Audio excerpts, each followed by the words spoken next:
Bloodscript by Marlowe. Chapter 1. The Whisper in the Dark. Emma Caldwell stood at the edge of the crime scene, her breath visible in the chilly night air. The moon was hidden behind a thick cloud cover, casting the abandoned warehouse in an eerie, oppressive darkness. Only the flickering lights of the police cars illuminated the scene, throwing long, distorted shadows against the cracked concrete walls. She was a journalist, not a detective, but her instincts told her this story was different from anything she had covered before. The first murder had come without warning, a bizarre ritualistic slaying that seemed to have no rhyme or reason. But the second, it had mirrored the first in every detail. And now this, the third. Detective Harlan Grant, tall and grim, stood beside her, his face drawn tight in the kind of expression that spoke of long hours and sleepless nights. He glanced at Emma, his eyes narrowed as if sizing her up. "I don't know why you're here, Caldwell. This is a police investigation," he said, his voice low and gravelly. Emma met his gaze, her sharp blue eyes unwavering. "I'm here because this is something the public needs to know. You can't hide this. Not anymore." Harlan grunted, turning back to the scene. The body was sprawled grotesquely on the ground, a chilling replica of the previous murders. The victim had been stripped bare and strange symbols had been carved into the skin, fresh blood pooling around the body. The air was thick with the smell of iron, a heavy scent that stuck to the back of Emma's throat. "Another one," Harlan muttered, his voice distant. Every detail the same. Emma's fingers tightened around her pen. She had been following these murders for weeks, each one worse than the last. The victims were ordinary people, their only connection being that they all lived within a 30-mile radius. And the symbols carved into their skin? No one could make sense of them, not even the best experts in occult practices. But Emma had a hunch. She always had a hunch. "I'm going to need access to the files," she said, her voice steady despite the horror she was witnessing. "I need to understand why this is happening." Harlan didn't respond immediately. Instead, he looked over at the officers who were collecting evidence, their movements quick and efficient. Then, with a sigh, he pulled something from his jacket pocket and handed it to her. A single torn page from what appeared to be a journal. The paper was old, frayed at the edges, and the ink was smeared as if it had been handled too many times. "Here," he said reluctantly. "But don't say I didn't warn you. This is all I've got for now. It's not much, but it's the closest thing we've got to a lead." Emma unfolded the page carefully, her heart skipping a beat. The writing on the page was erratic, almost frantic. There were cryptic phrases, words repeated over and over again, and at the bottom, the words that made her blood run cold. "The script of blood will always speak." It was then that she heard it, whispers. Soft, faint like the rustling of leaves, but far too distinct to be a trick of the wind. Emma froze, her heart hammering in her chest. She looked around, but no one seemed to have noticed. The whispers weren't coming from the officers or the detectives. They were coming from inside her head. "The script of blood will always speak." The words repeated themselves like a chant. She shook her head, trying to clear the fog in her mind. She needed to focus. This wasn't the time for distractions. "Grant," she began, her voice tight. "What is this? What does it mean?" Harlan didn't answer immediately. Instead, he was staring at her with an odd look on his face, something close to concern, or was it fear? "You've heard it too, haven't you?" he asked softly, almost as if to himself. Emma's blood ran cold. The whispers. He'd heard them too. Before she could respond, the ground beneath her feet seemed to shift, her vision blurring at the edges. The whispers grew louder, more insistent. She gripped the page tightly, the words seeming to pulse with an energy of their own, a rhythm she couldn't escape. The air felt thicker now, pressing down on her chest, suffocating her. "Emma," Harlan's voice cut through the fog. "Get out of here. Now." But it was too late. She could feel the weight of the curse settling in, as if the very air around her had come alive. Her thoughts were slipping away, drowned in the murmurs that seemed to reach out, wrapping around her mind. The script of blood. The script of blood. With a sudden jolt, Emma stumbled back, her hand shaking violently. The whispers stopped. Silence fell over the scene, a silence so deep it was suffocating. "Emma." Harlan's voice was tight, laced with worry. "Are you okay?" She looked up at him, her mind racing. The words were still echoing in her head, but she could hear something else now. A voice, clearer this time, a voice that wasn't hers. It's too late. You're already part of the game. Emma swallowed hard. She had only just begun to scratch the surface, but now she realized there was no turning back. The game had already started and she was its next player. Chapter 2, The Descent. Emma couldn't shake the eerie feeling that had settled in her chest since that night. The whispers, though gone, lingered in her mind like a dark shadow, following her everywhere. It was as if they were just waiting for her to let her guard down, to get too comfortable before they would return. She hadn't told anyone what had happened on the scene, how the voices had invaded her thoughts, how the words from the torn journal had vibrated against her skull like a terrible drumbeat. She hadn't even told Harlan about the cold touch of dread that had spread through her veins, making every breath feel like a fight for air. The next day, as the morning light bled through the blinds of her apartment, Emma stared at the torn page she had brought home. It was the only clue she had, the only lead in this twisted, ritualistic murder spree. She could feel it pulling at her, urging her to decipher its meaning, to find the answers. But what answers were there to find? The script of blood was like a warning, cryptic, threatening, impossible to ignore. She couldn't let go of it. It was calling her. As the day stretched on, Emma made her decision. She would visit the warehouse again, see if she could find something that the police had missed. She had to know more. The air outside was heavy with the kind of oppressive silence that only a city at the edge of a nightmare could have. Emma drove to the outskirts, the abandoned warehouse standing like a monument to something long forgotten. When she pulled up, there was no one around. No police tape, no officers, nothing. The place seemed to have been wiped clean, as though the events that had unfolded there hadn't happened at all. But Emma knew better. The door creaked as she pushed it open, the darkness inside almost suffocating. She stepped carefully inside, her footsteps echoing in the hollow, vacant space. Dust clung to the rafters above, and the stale smell of rotting wood filled her lungs. The scene from the night before was still vivid in her mind, and as she stepped further into the warehouse, she couldn't shake the feeling that something, or someone, was watching her. Her phone buzzed in her pocket. A message from Harlan. "Be careful, Caldwell. I'm getting a bad feeling about this. Don't do anything stupid." She ignored it. The police had their own methods, but Emma knew that they would never uncover the truth if they kept playing it safe. She needed to find the answers herself. She moved toward the far end of the warehouse where the body had been found. As she approached, her breath caught in her throat. There, etched into the floor, was the same symbol, crude but unmistakable, that had appeared at every crime scene. A circle with lines crisscrossing through it, converging at the center, creating an intricate, almost hypnotic pattern. It was almost as if the symbol had been burned into the floor, its edges dark and charred. Emma crouched down, running her fingers over the rough texture of the floor.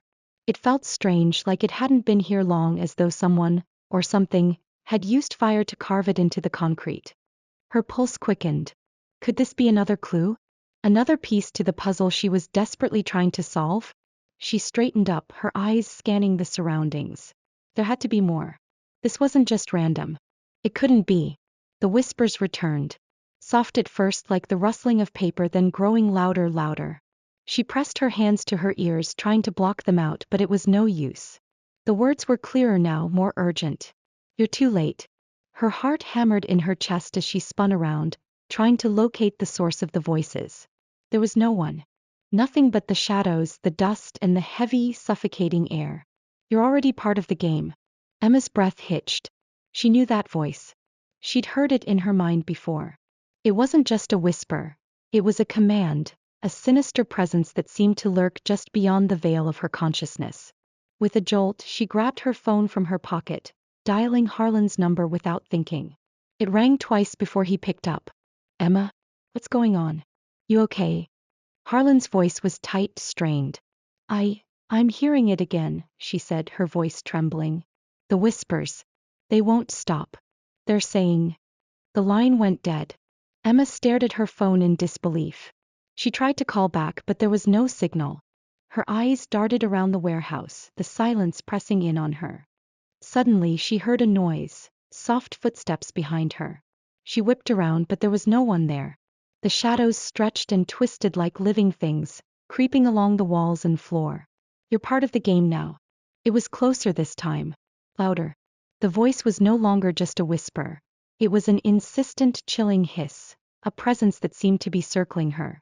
Without thinking, Emma turned and fled, her footsteps echoing in the stillness of the warehouse. Her pulse raced as the whispers grew louder and more urgent, until it felt like the sound was inside her head, drowning out all other thoughts. She could feel something following her, something just out of reach, but when she turned to look, there was nothing. Only shadows. When Emma burst through the door and into the cold night air, she gasped for breath, her lungs burning. She glanced around the empty parking lot, her eyes scanning the darkness. There was no one here. No one following her. But the whispers were still in her head. She stumbled to her car, her hands shaking as she fumbled for her keys. She had to get out of here. She had to find a way to end this. But deep down she knew it wasn't that simple. Something had started, something that she couldn't stop. The game had already begun and Emma was trapped in its deadly grip. Chapter 3. The game begins. Emma couldn't sleep. She stared at the ceiling of her apartment, her mind replaying the events at the warehouse over and over again. The whispers had followed her home, echoing in the corners of her mind. They were relentless, pressing against her consciousness as if they were trying to force their way in. Every time she closed her eyes, she could see the symbol etched into the floor, the same one that had appeared at each murder scene. And the voice, it was almost as if it knew her. You're part of the game now. It was as though the words were a sentence, a death sentence. She had tried to call Harlan again, but there was no answer. His phone had gone straight to voicemail. That wasn't like him. Something wasn't right. With the sun barely starting to peek through the blinds, Emma knew she couldn't stay idle. She needed to find Harlan. She needed answers. She pulled herself out of bed and grabbed her bag, stuffing it with the essentials. Her notebook, pen, phone charger, and the scrap of paper with the blood-soaked script she'd recovered. It was the only lead she had. Whatever game she was caught in, she knew it was leading her somewhere. She had to follow the trail. Her hands trembled as she slid into her car and drove toward the one place she knew Harlan might be. His office. The sun had risen fully by the time Emma reached the sleek, glass building in the city's business district. She parked quickly and rushed to the elevator, anxiety churning in her gut. She tried calling Harlan again, but still no response. When she reached his floor, she bolted to his office, her heart hammering in her chest. As she approached, she saw something that made her stomach drop. Harlan's door was ajar. He never left his office like that. Emma hesitated for a moment, the darkness pressing against her like a weight. Then she stepped inside. His office was empty. The desk was cluttered with papers and files, but there was no sign of Harlan. No coffee cup on his desk, no jacket hanging from the chair, nothing. It was as if he'd vanished. A cold wave of dread washed over her. She was sure he'd been working late on the case the previous night. She checked his computer screen, but it was blank. No sign of his recent activity. Panic began to set in. She ran her fingers through her hair, pacing the room. Where had he gone? Why wasn't he answering? That's when she noticed something strange on his desk. A small, crumpled note, barely visible beneath a stack of papers. She reached for it, her hands shaking as she unfolded it. The game has begun. You've been marked. They know you're coming. Emma's blood ran cold. The handwriting was familiar, like the words from the journal. She felt her chest tighten and she stared at the note in disbelief. Who had left this? And more importantly, why had Harlan left it behind? Before she could process the note, her phone rang. She nearly jumped out of her skin when she saw the caller ID, Harlan's number. Where are you? She demanded as soon as she answered. What's going on? Are you okay? There was a long pause on the other end of the line. Then Harlan's voice came through, but it wasn't the calm, reassuring tone she was used to hearing. Emma, he said, his voice strained and urgent. You have to stop. This is bigger than we realized. They're watching. It's too dangerous. I can't help you. You have to get out of town. Now. Harlan, what are you talking about? She asked, her voice rising. What's going on? Where are you? But he didn't answer. I can't explain right now, but you need to leave. It's not just us anymore, Emma. You're part of something now. Something you can't escape. The line went dead. Emma stood frozen, the phone pressed to her ear. Her mind raced, her thoughts a jumble of confusion and fear. What had happened to him? Why had he disappeared? And what did he mean by, Something you can't escape? She left the building in a daze, her feet moving on autopilot as she wandered toward the car. She couldn't shake the feeling that everything had shifted, that the case had become something much darker, something she hadn't been prepared for. The whispers started again, soft at first, like a faint hum in the back of her mind.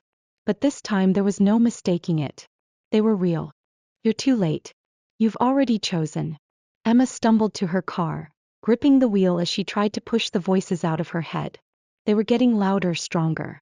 She could almost feel them pulling her in, guiding her toward something she didn't want to find. She tried to start the engine, but the car sputtered and died. Her stomach twisted as the whispers grew into a chant. It's too late. You've already chosen. Suddenly, the doors of the parking garage seemed to slam shut around her. She looked up, her eyes scanning the shadows, but there was no one in sight. Just the silence, the looming darkness that stretched out before her. The lights flickered overhead. Without thinking, Emma yanked the door open and ran, her breath ragged as she sprinted through the empty streets. The whispers were growing louder. Her thoughts became frantic as she tried to make sense of it all. You're part of the game now. She could no longer ignore it. There was no running, no escape.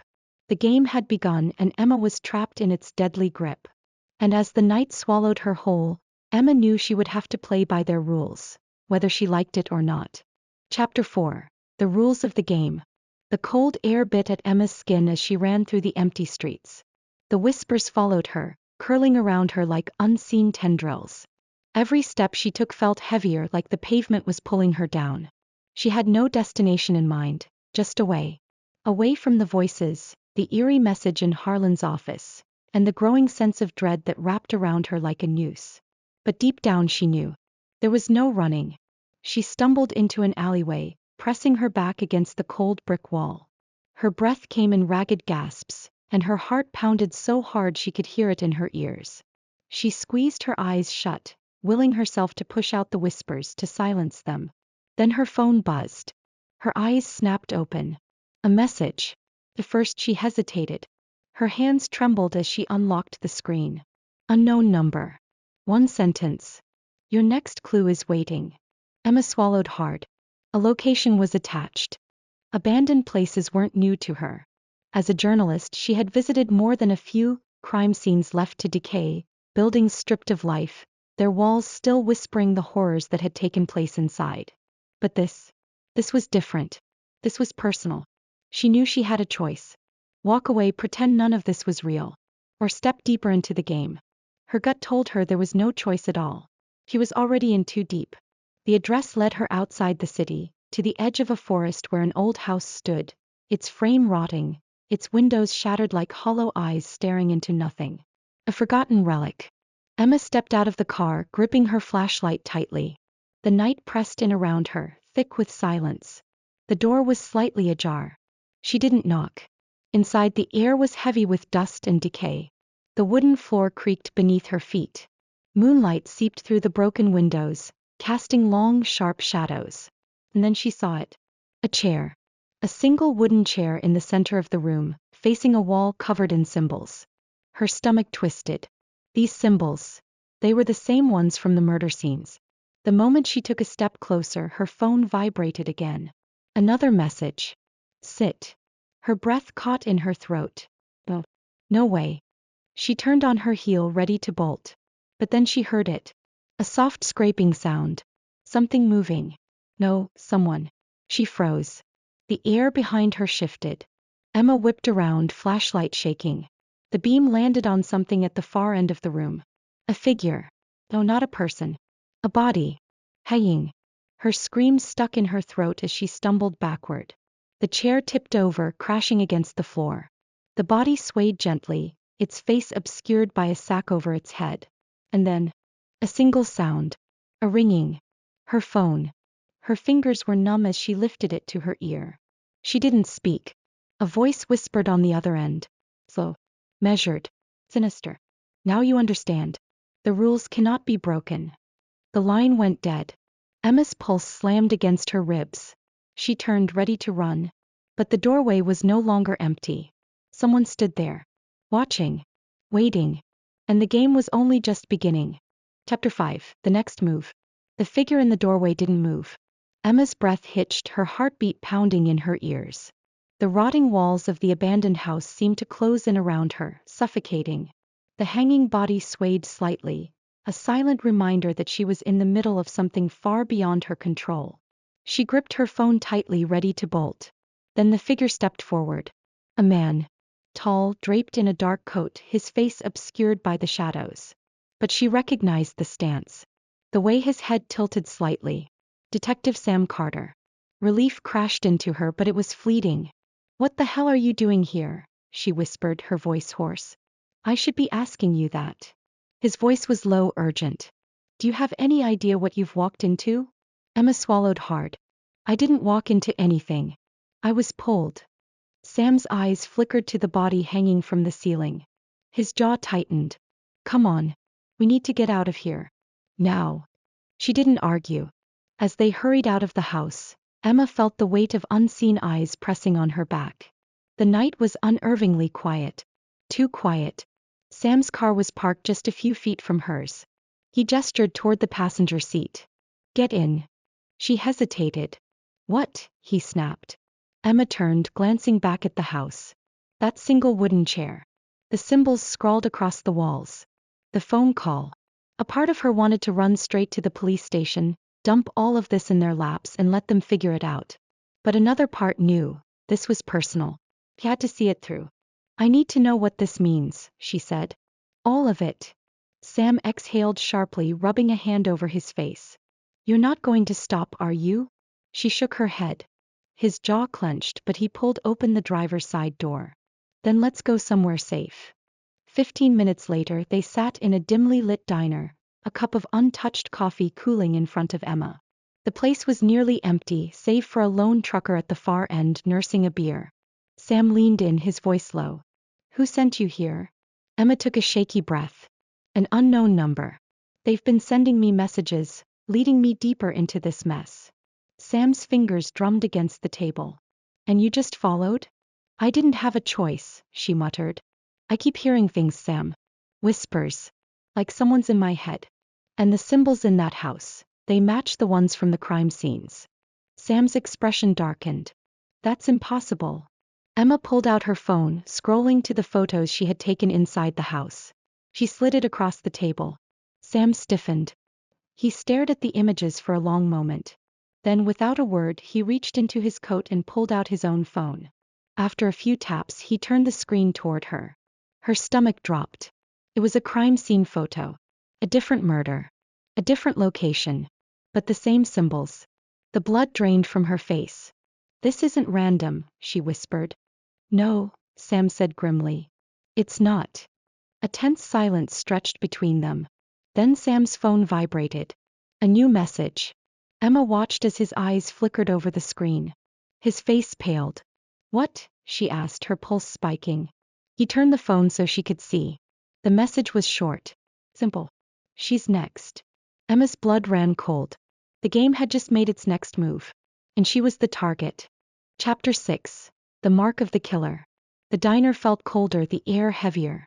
Emma stared at the message on Sam's phone, her pulse hammering in her ears. "He's next." She swallowed hard, forcing herself to speak. "That's me, isn't it?" Sam's jaw tightened. "It could be a bluff." Emma shook her head. "It's not. Whoever sent this knows exactly what they're doing." Sam exhaled sharply, glancing around the diner. The trucker at the far end took a slow sip of his drink, eyes fixed on the TV above the counter. The waitress wiped down a table, humming under her breath. Nobody was paying attention to them. Yet Emma couldn't shake the feeling of being watched. Sam leaned in. "Listen to me. We need to get you somewhere safe." Emma clenched her fists. "Safe? Do you really think there's a safe place anymore? Whoever this is, they're always a step ahead." Sam didn't argue. He knew she was right. Emma took a deep breath, trying to steady herself. She was done being a passive player in this sick game. "What do these symbols mean?" she asked, pulling up the photos again. "They're on the bodies. They were on the walls of that house. And they're connected to the case you're working." Sam hesitated, then reached into his coat and pulled out a worn notebook. He flipped to a page covered in scribbled notes and sketches. This symbol, he said, pointing to a jagged shape drawn in red ink. It's been found at every crime scene. Same pattern. Same placement. Emma studied the mark. And no one knows what it means? Sam shook his head. We ran it through every database. Nothing. But here's where it gets worse. He flipped to another page. Another symbol slightly different but eerily similar. This one showed up on an unsolved case from 10 years ago. Same kind of killings. Same ritualistic setup. Emma's breath caught. This started a decade ago? Sam nodded. And then it stopped. No new murders. No new symbols. Until now. Emma felt a chill slither down her spine. Why now? That's what I'm trying to figure out. He sat back, mind racing. If the killer had resurfaced after 10 years, there had to be a reason. Something or someone had triggered it. And now they had marked her as the next victim. Emma's phone vibrated. She hesitated before picking it up. A new message. No number. Just a string of text. You're looking in the wrong place, Emma. Dig deeper. Her stomach twisted. Sam read over her shoulder. His expression hardened. This means they're watching us. Emma's grip tightened around the phone. She was done playing defense. It was time to go on the offensive. Then let's give them something to watch. Chapter 7. Beneath the Surface. Emma sat rigid in the passenger seat of Sam's car, her fingers gripping the phone so tightly that her knuckles turned white. You're looking in the wrong place, Emma. Dig deeper. The words burned in her mind, a taunt and a challenge rolled into one. Someone was watching. Someone knew exactly what she was chasing. Sam turned down an empty road leading toward the outskirts of town, his face tense. Whoever sent that message is playing a game with you. Emma clenched her jaw. Then let's play. She opened her laptop and began combing through the files she had stolen from the police database. The crime scene photos, the reports, the witness statements. Everything had felt disconnected before. But now, as she went through them again, the pattern started to take shape. I think I know where to dig, she muttered, scrolling past an old file. Sam glanced at her.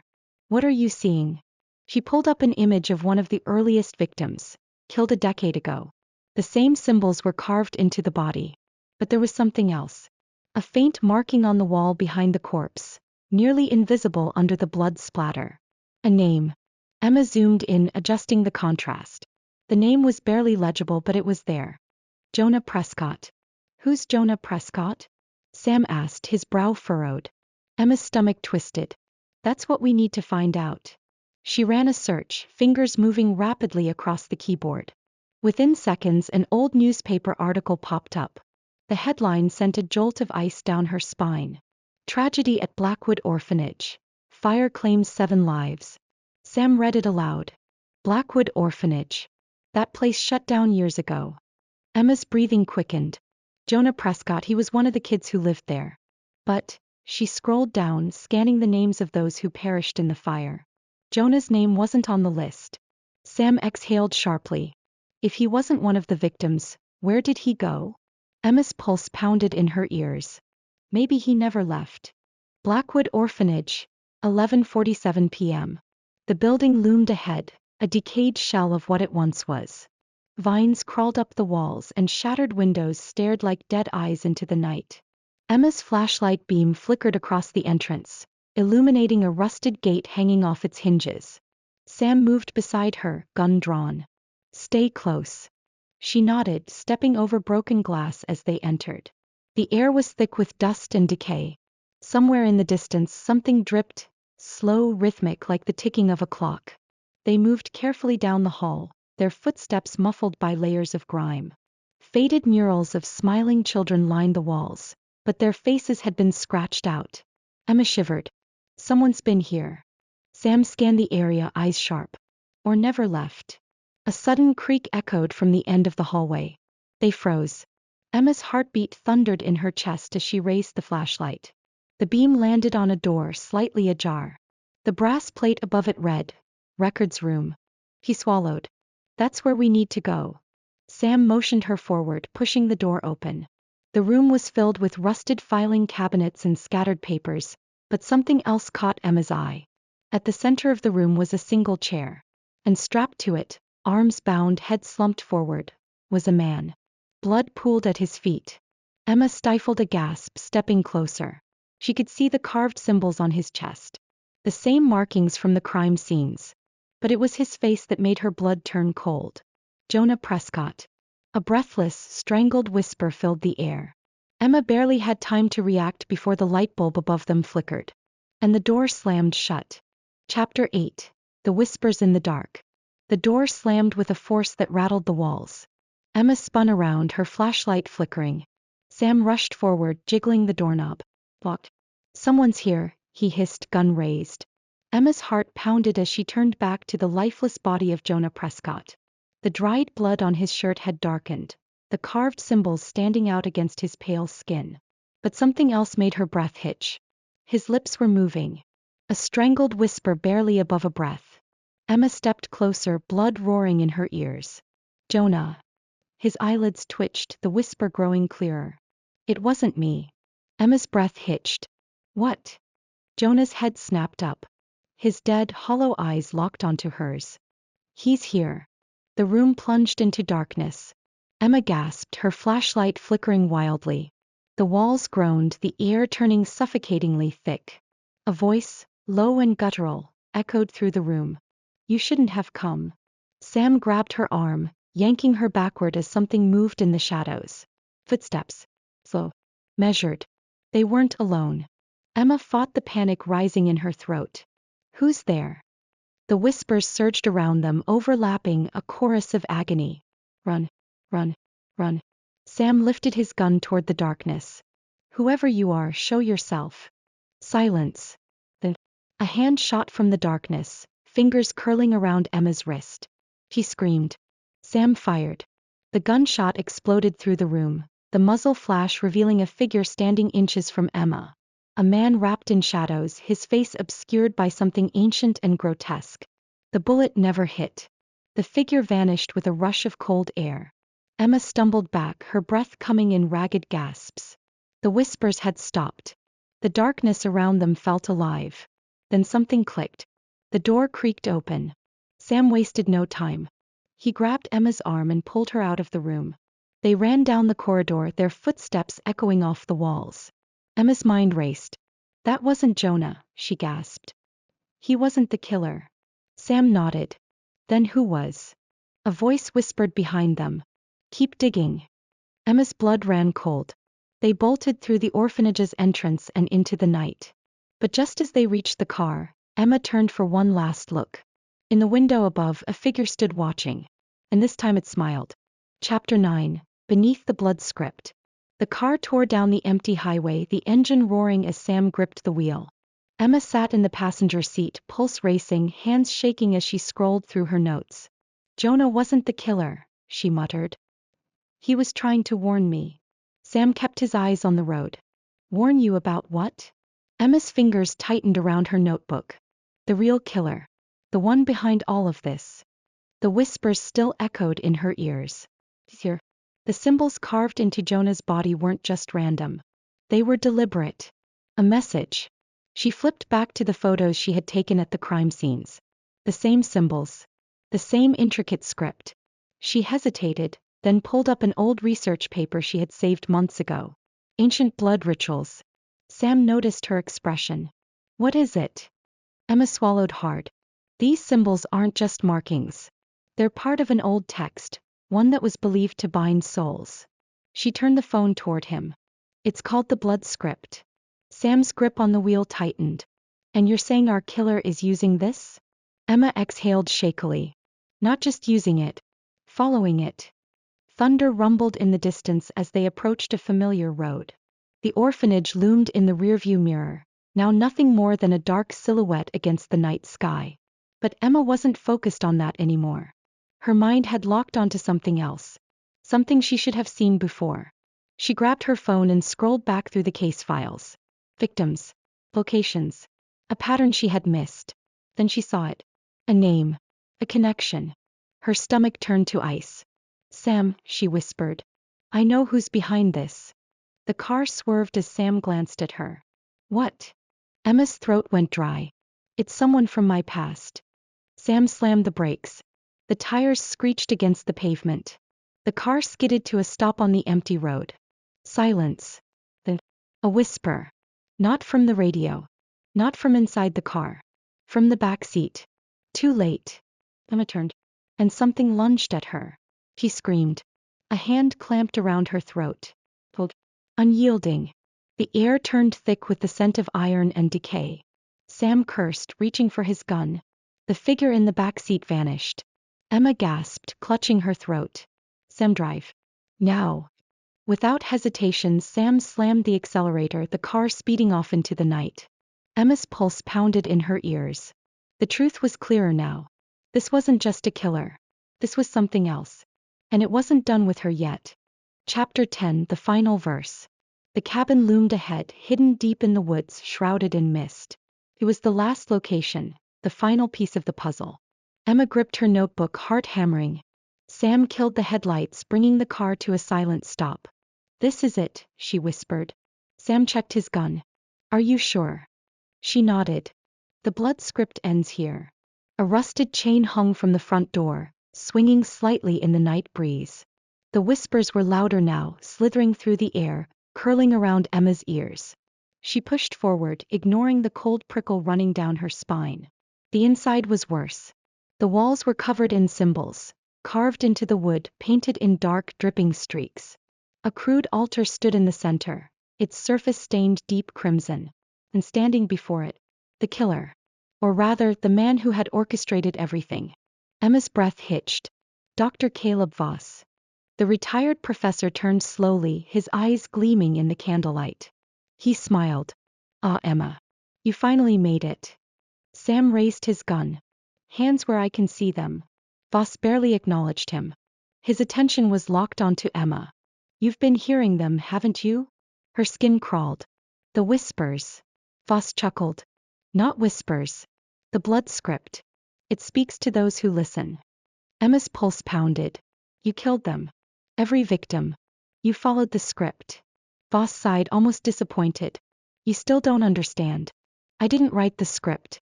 I only translated it. Emma's grip tightened on her notebook. You wanted me to find you. His smile widened. You were always meant to. Suddenly, the symbols on the walls pulsed. The air grew dense, heavy with an unseen force. The candles flickered violently. Sam cursed, shifting his aim. Emma, we need to go. Now. Voss lifted his hands. It's too late. A chilling wind blasted through the room. The shadows moved. And then they emerged. Figures, faceless and writhing, clawing their way from the walls. Emma felt them before she saw them. A wave of terror crashing down on her. Voss laughed, arms spread wide. The final verse has begun. Emma acted. She lunged for the altar, knocking over the candles, setting fire to the blood-stained wood. Flames roared to life, licking at the symbols, breaking the ritual. Voss screamed. The figures shrieked, inhuman, deafening. The cabin trembled. Emma, let's go. Sam grabbed her wrist, dragging her toward the door. The fire spread fast, devouring the cursed script. Voss collapsed to his knees, his body disintegrating into ash. His final words whispered through the smoke. It's not over. Emma and Sam burst into the night just as the cabin imploded, swallowed by its own darkness. Silence. Then a distant whisper. Emma froze. Sam turned to her. Emma. She pressed a trembling hand to her temple. The night was quiet. Too quiet. The whispers. They were still there. The Bloodscript wasn't finished.